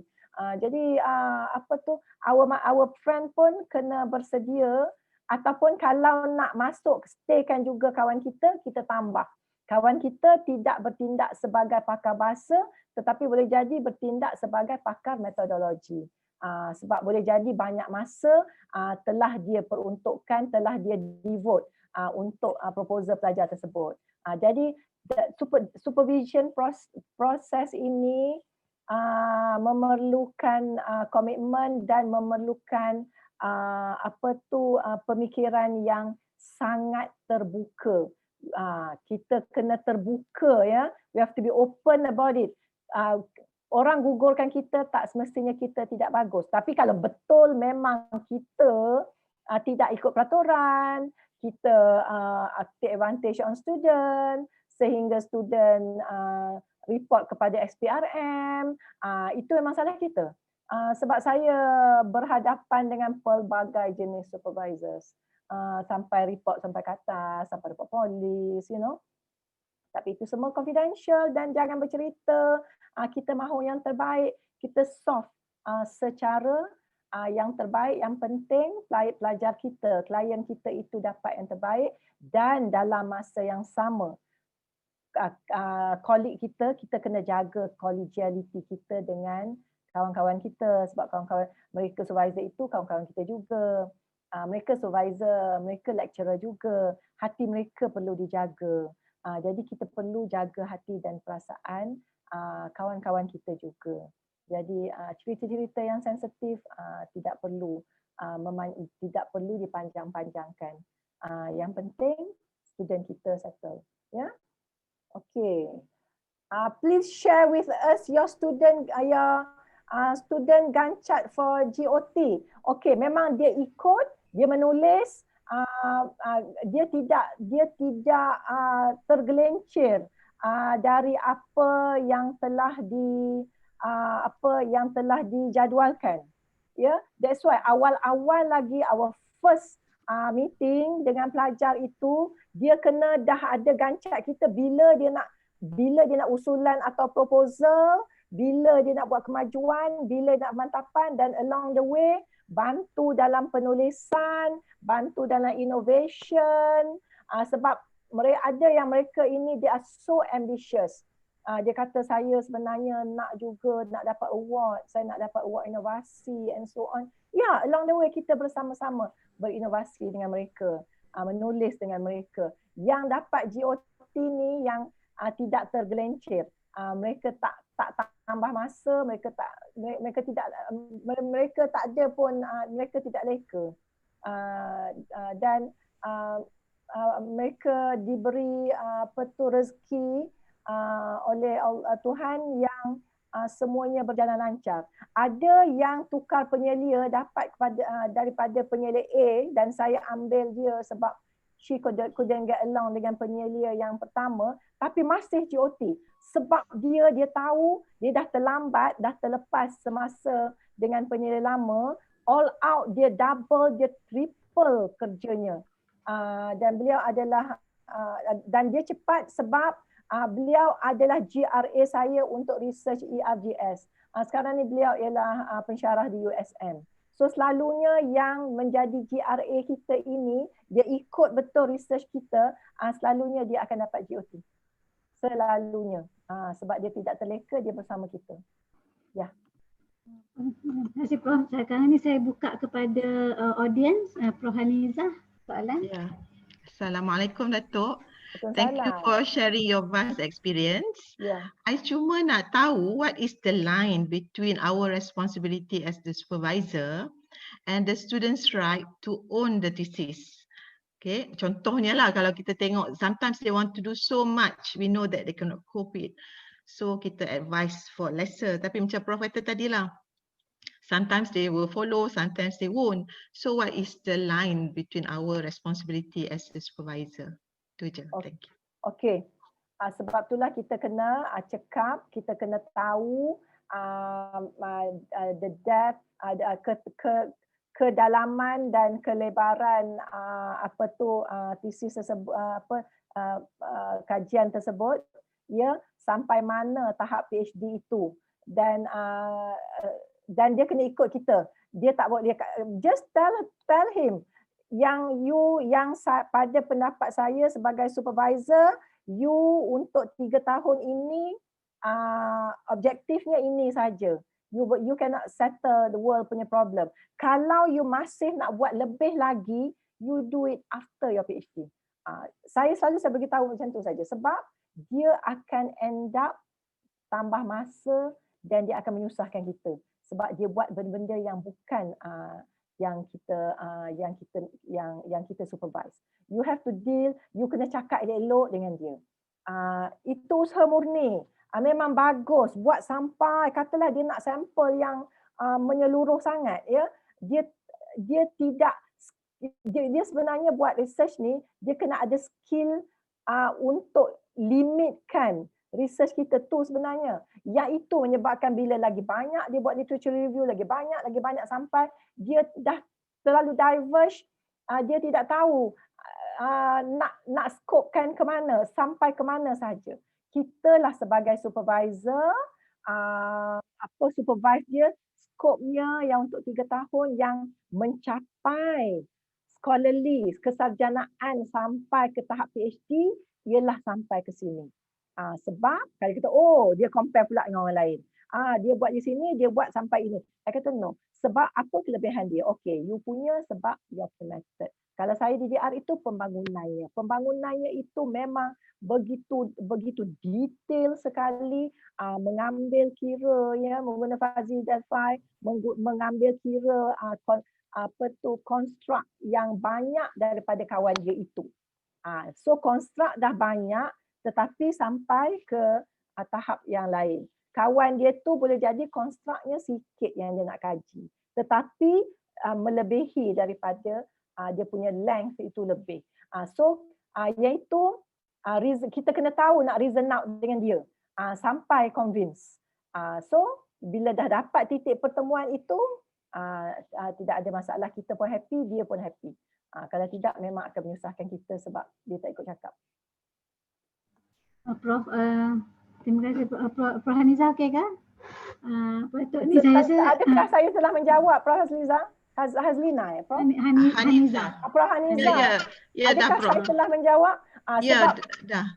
Sebab ada kalanya kita supervisor ni kita kena stick kepada cara, sebab kita dah berpengalaman, kita tahu. Tapi kita kena reason out cara yang betul. Kita jangan cakap, tak ada, saya nak you sampai sini cukup. Saya tahu memang you tak boleh buat punya. No. You cannot say that, they are adult. You cannot say that. You can always pleasekan dia, tetapi bagi reason yang pleasant, yang pleasant, yang reason yang dia boleh terima. Kalau dia masih tak boleh terima, ya kita cari sampai kita beritahu yang that's how I supervise, and I want you to give the best, and I want you to reach the best. InsyaAllah. Okay, thank you. Prof, saya ada dapat satu PM, soalan ni mungkin saya rasa berkait dengan Prof Hanizah tadilah. Dia tanya, we always mention about supervisee agreement in the early stage of supervision. What is the best way to have this in place without giving so much pressure to both sides? Relate dengan Prof jawab tadi ke, yang dengan Prof Hanizah tadi? Ya. sebab itulah communication kita kena berkesan dan kita kena selalu berinteraksi secara regularly. Dia yang menjadikan kita diverge dengan dia tu apabila satu semester tak berjumpa. Tiba-tiba dia bagi 3 chapter yang bukan, that's not our way of doing, and sebenarnya ini bukannya yang kita dah discuss sebelum ni, ini lain. Itu menjadikan itu detik-detik keretakan komunikasi kita bersama pelajar. Memang ada berlaku, dia tak datang satu semester, tiba-tiba dia hantar baru chapter. That's the reason regularly, macam tanya, very good question tadi. 1 bulan, 2 minggu, dan bagus kita buat within, katalah kita ada 5 orang, 10 orang yang kita buat supervision. Bagus letakkan dia dalam satu grup tu, dan bagus kalau kita regularly buat kolloquium. Kalau sekarang buat kolloquium Zoom sajalah, sebab yang adik-adik junior tu dia nak present proposal. Jadi kakak-kakak atau abang senior tu akan dengar dalam kolloquium itu. Jadi itu yang menjadikan dia sentiasa bersama kita. Dan kita tahu, sepatut ada 10 orang. Mengapa Khairi ni selalu tak datang saja? Dari situ kita tahu, ini nampaknya maybe dia ada masalah. Kita kena positif. Iaitu kita kena contact dia. Kita jangan rasa, takkan kita saja nak contact. Dia tak sibuk pun nak cari kita. No. Kita kena bertoleransi. Beralahlah dengan supervisor kita, sebab meraihkan kepelbagaian. Dia ada masalah, dia takut, dia segan, dan boleh jadi sebab kita banyak pelajar yang berpotensi tapi dia ada masalah peribadi. Sayang, potensi itu berlalu begitu sahaja. Jadi perkara kita sebenarnya banyak kita dapat dengan dia ni. Kita boleh bersama dia publication, kita boleh berinovasi dengan dia, dan sebagainya. Jadi tadilah jawapan dia. Kita komunikasi kena betul, raihkan kepelbagaian, dan selalu buat kolloquium bersama. Jadi kita tak akan, itulah amalan saya sebenarnya. Dan dia tak lari lah kan Prof? Dia tak lari jauh. Akan lari jauh sebab dia akan rasa guilty sebab dia senyap. Dia akan rasa guilty dia tak dapat. Dan advantage banyak buat kolloquium ni. Sebab yang baru boleh belajar daripada yang lama, dan akan menimbulkan sifat keyakinan dalam kalangan pelajar-pelajar PhD yang baru untuk berkongsi. Sebab dia dah within group kecil tu dia dah present. Jadi senior-senior tu akan komen. Jadi dia pun tak akan rasa malu. Selepas dia dah dapat proposal, dah siap nanti, dia akan lebih yakin untuk present di luar pula. Ya. Prof, ni I have another one. Dia tanya, based on your experience, how many doctorate and master students each supervisor should have at one time for optimum impact of supervision? Okey. Memanglah saya ramai sebab terlalu ramai pelajar secara tak cukup. Saya pun ada mendapat input jabatan ini, begitu juga pelajar ramai tapi tidak cukup. 1:6, the most 1:6, 1:8 itu sebenarnya ideal, tetapi this is ideal versus reality. Realitinya tidak boleh begitu. Tetapi dia tak boleh stagnan bilangan itu, sebab pelajar kita itu ada yang memerlukan perhatian yang banyak, yang serius, ada yang kurang. Sebab dia tengah menulis, kita boleh lepaskan dia sikit, dia masih register. Tetapi dia kata, okay Prof, sebulan 2 bulan ni saya nak concentrate menulis sahaja. Dan boleh jadi saya tak contact Prof. I hope you understand. Jadi masa itu kita bersama yang baru-baru ni. Jadi bilangan itu dia tak boleh exactly berapa. Dia bergantung. Macam saya tiba-tiba 8 sekali graduate. Bukannya apa, sebab yang lama-lama tu Dia datang semula, yang lama tu datang semula bukannya apa. Dia ada masalah hidup, anaknya aksiden depan mata, masalah kematian, begitu. Jadi dia tidak ada nombor yang begitu ideal sekali sebab dia bergantung kepada stages of our students. Student and the performance tu lah kan, type of the student tu kan. Tapi kalau kita dapat semua yang teruk semua, kita tak boleh ada banyak. Kita kena banyak selalu bersama mereka. Ada kalanya kita ada satu semester tu kita dapat 2-3 orang, tetapi semua yang memerlukan bimbingan yang perhatian yang itu saya tak ambil ramai. Saya kesian kepada mereka. Okay, saya buka lagi, ada lagi ke ni? Kita rancangannya kita stop at 11:30. Kalau ada soalan lagi dekat Prof Datuk, silakan. Kawan-kawan semua. Harap boleh di-customize kepada medical faculty lah ya. Saya harap sesuai. Banyak yang Prof share tu banyak yang insyaAllah kita untuk penambahbaikan lah untuk the program. Tapi Prof, ni personal, nak tanya personal.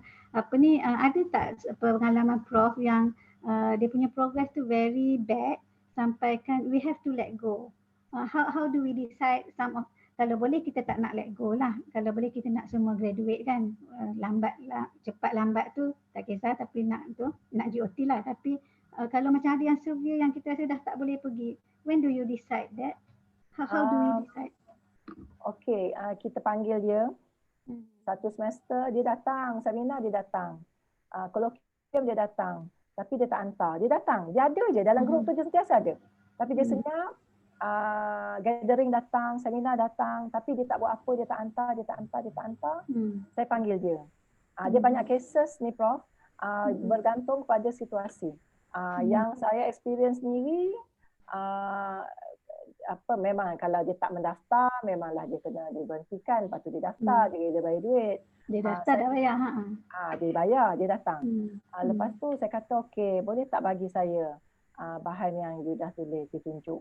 Saya betul-betul kan dia dah tak datang. Dia tak datang tak satu semester dia bayar, 2 semester. Bila dah beberapa semester, saya panggil dia lagi. Saya kata okey, nampaknya are you still interested? Oh, saya interested sangat. Sangat. Kalau begitu saya kata you kena hantar sebab memang kita dah ada jadual sebenarnya. Kalau pelajar full time sepatutnya semester keberapa dia dah present usulan atau proposal dekat seminar. Kalau dia part time sepatutnya bila dia dah melepasi, ada yang 3 tahun tak buat apa-apa. Tapi keep on bayar.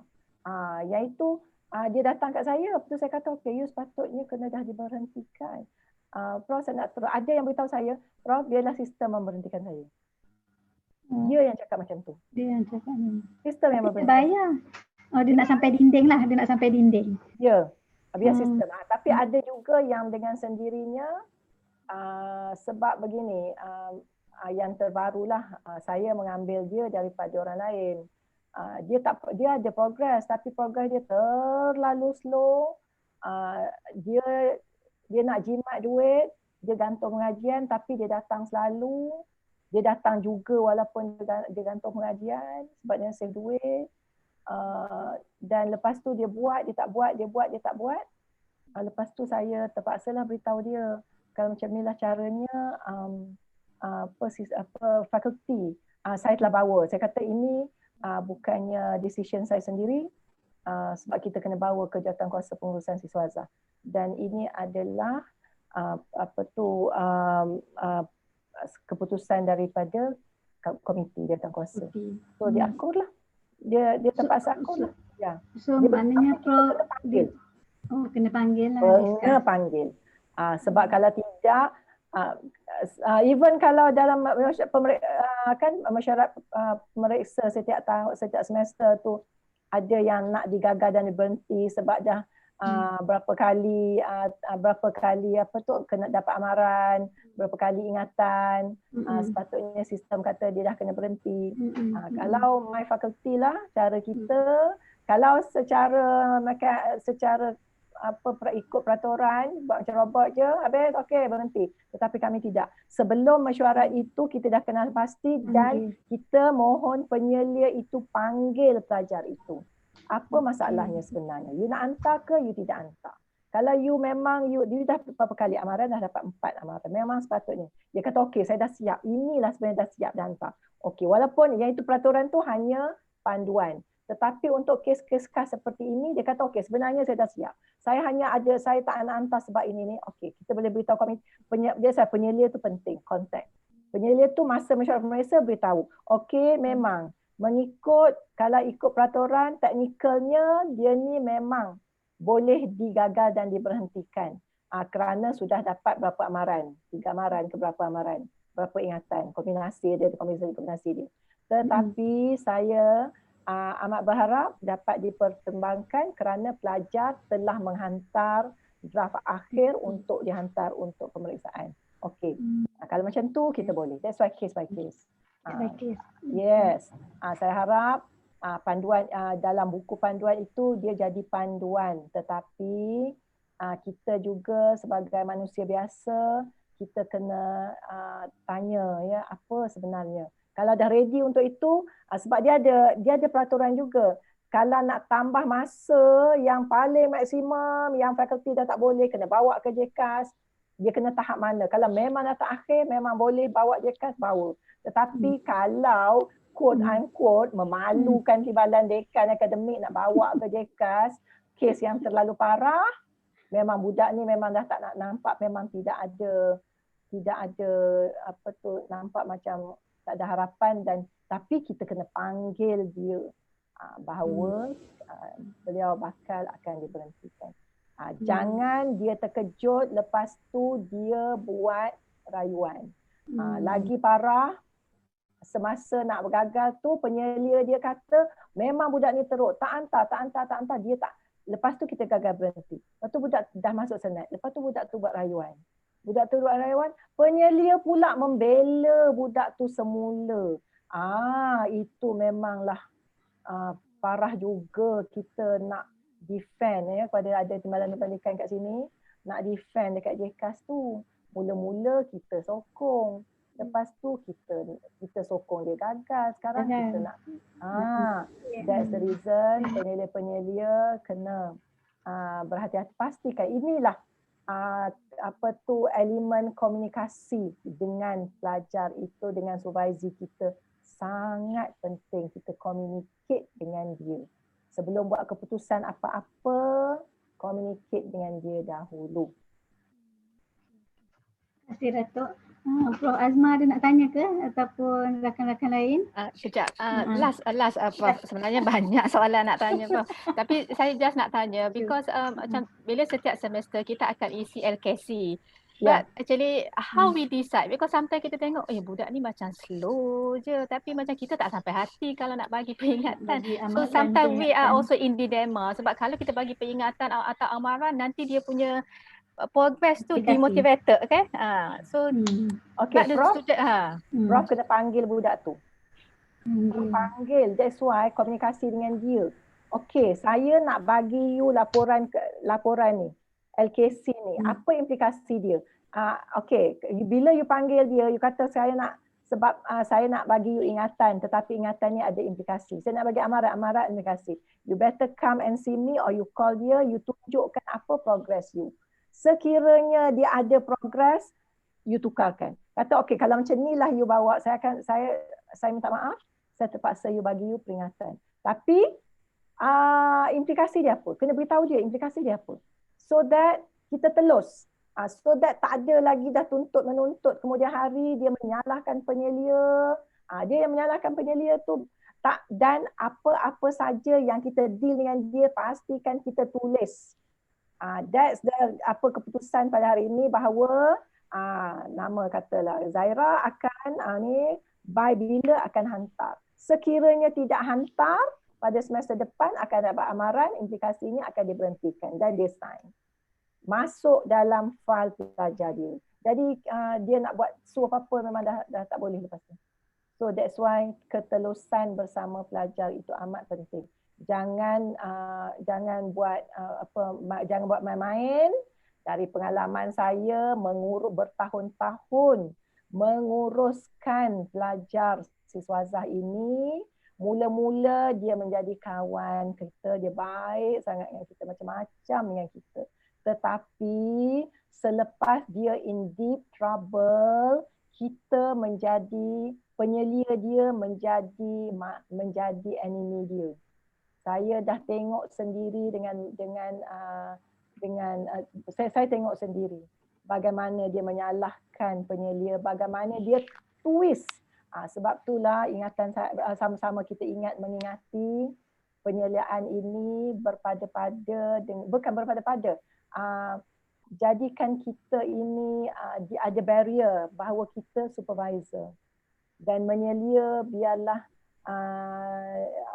jangan terlalu santai sehinggakan dia boleh take advantage dengan kita dan dia boleh membuat cerita-cerita dengan kita. Benda-benda yang tak profesional jangan minta tolong dia. Katalah dia nak pergi, ini simple thing. Saya rasa malu, ada satu kes pelajar itu gagal viva kedua lagi gagal. Walaupun saya tengok sendiri penyelia itu membimbing dia untuk viva kali kedua. Jadi bila dia tak dapat juga, sebab viva kali kedua tu dia bagi masa 3 bulan saja. Sekiranya dalam masa 3 bulan tidak menghantar tesis yang memuaskan hati pemeriksa, dianggap gagal. Jadi budak ni gagal. Bagaimana dia hire lawyer, dan saya pergilah ke penasihat undang-undang, apa yang dia mengadu dengan penasihat undang-undang. Agaknya ada masa mereka makan bersama, ya, penyelia dan supervisor pergi selepas penyeliaan, ceritanya lah pergi makan bersama dan dalam kereta masih membuat penyeliaan, bercakap mengenai research. Tetapi bagaimana bekas pelajar itu twist cerita ialah dengan, penyelia saya tak ada masa sangat nak menyelia, sampai hanya menyelia dalam kereta. Padahal penyeliaan dalam kereta itu ialah sambungan dari penyeliaan di office. Sebab itulah benda-benda yang tak formal ni tak perlu. Kita ingatkan kita nak ambil hati dia. Tetapi untuk kes yang begini, apabila dia telah tersepit, segala-gala yang manis itu semua jadi tidak manis lagi. Sebab dia nak bagi semua input itu kepada lawyer. Ya, tapi in the end memang dia tak boleh buat kes apa-apa pun. Sebab itulah pentingnya kalau di sini ada pentadbiran, ya, admin mengenai siswazah, mengenai akademik, pastikan kita ikut peraturan, ikut MQA, semua dokumen ada, semua surat-surat itu kita letak dalam fail pelajar. Fail pelajar perlu dikemaskini, dikhawatiri perkara-perkara ini berlaku. Sebab dia boleh berlaku anytime. Ketidakpuashatian itu boleh berlaku anytime. Sebab kita ramai pelajar, kita ada kepelbagaian pelajar. Ada yang datang menyerang, mak dia datang menyerang, ada. Ya, tapi kita kalau dia serang, dia naik suara, kita jangan naik suara balik. Kita kena bersikap profesional. Kalau kita naik suara balik, mentaliti kita jadi sama dengan dia. Jadi jangan, kita talk professionally, ya, pastikan security kita cukup di office, orang luar tak boleh masuk office, pastikan, ya, confident, orang-orang luar daripada staff tidak dibenarkan masuk, kerana yang ini mak dia lepas masuk, sebab bila staff masuk dia ikut terus ke ikut belakang. Jadi ini adalah juga ingatan untuk admin, ya, security kena jaga, dikuatiri akan anything happen. Sebab kes yang ada satu kes yang teruk tu adalah dia mencari semua pelajar-pelajar yang dah tua-tua dah yang pernah fail viva, bawa ke untuk dia against the faculty. Dia memang usaha mencari, tetapi juga gagal. Cara dia itu gagal kerana fakulti cukup, apa tu, Documentation. dokumen semua cukup. Jadi itu adalah cara yang murahan, cara yang tidak profesional. Jadi pastikan kita supervisor kita profesional, penyeliaan secara profesional. Kita kena itulah ya, kena berhati-hati dari mula, sebab apa-apa boleh terjadi sekiranya orang telah tersepit. Sebab ada yang suaminya lawyer, ada yang suaminya lawyer, lambat dia viva successful, kita dah bagi kepada pemeriksa dalam, dan kita bagi masa 2 minggu kepada pemeriksa dalam review, dan pemeriksa dalam tu mengambil masa, kawan-kawan kita juga mengambil masa lebih pada 2 minggu ada satu kes tu. 3 minggu kita bagi lagi. Jadi pelajar ini sudah marah. Jadi dia gunakan syarikat lawyer suaminya.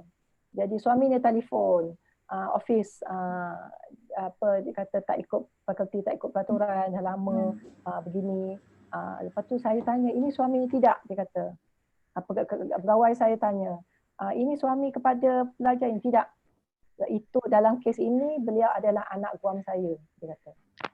Jadi dia pergi official. Jadi kita kena ikut semua-semua. Kalau 2 minggu, alertkan rakan-rakan kita. 2 minggu kena bagi feedback. Sekiranya sakit atau perlu lebih masa untuk memeriksa thesis itu, hantar email rasmi, perlukan masa, dan kita allow dia 2 minggu lagi atau seminggu lagi. Jadi kalau email itu semua ada, kita boleh beritahu dia, oh memang 2 minggu.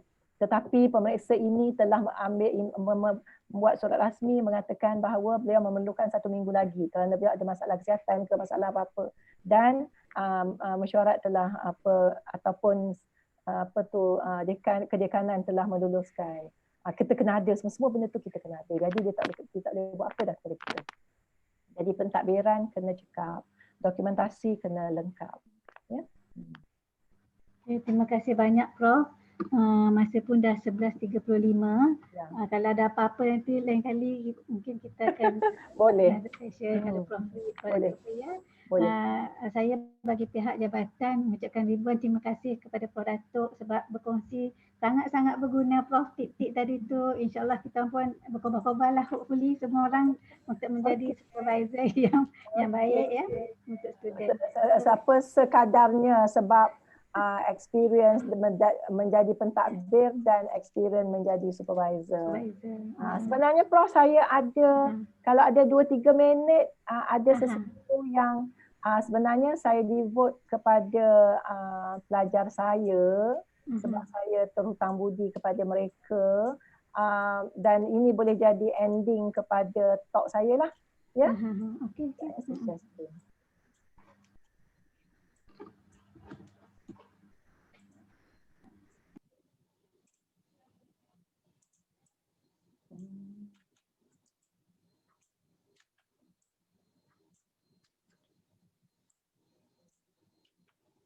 Sekejap.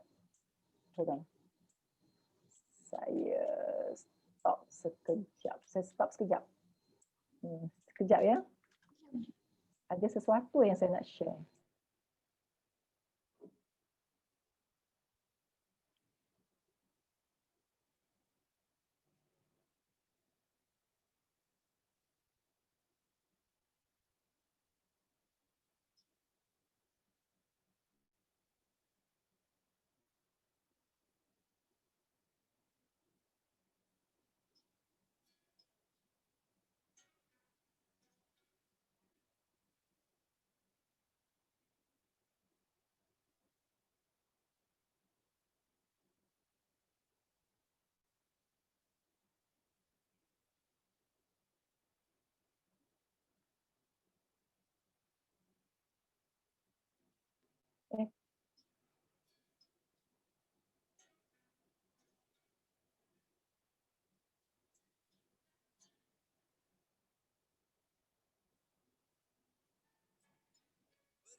Okey, terima kasih. So itu sedikit saya share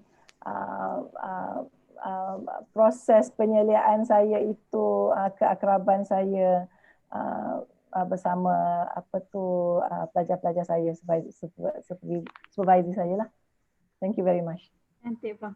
Thank Terima you, kasih Prof. Prof Dato' Terima Dr. kasih. NORAZAH. Ya. Terima kasih, jumpa lagi. Jumpa lagi Jumpa insya-Allah. lagi. Okay, Assalamualaikum. Sama-sama, harap bolehlah dimanfaatkan. InsyaAllah, insyaAllah. InsyaAllah. Thank you so much, Terima Prof. kasih Prof. Okay, Jumpa Assalamualaikum. lagi. Boleh kontak personally, Prof? Boleh terus pada saya. Terima kasih. Terima kasih. Ya, saya contact terus Thank pada you. saya. Okay. InsyaAllah. Thank you. Assalamualaikum. Assalamualaikum warahmatullahi wabarakatuh.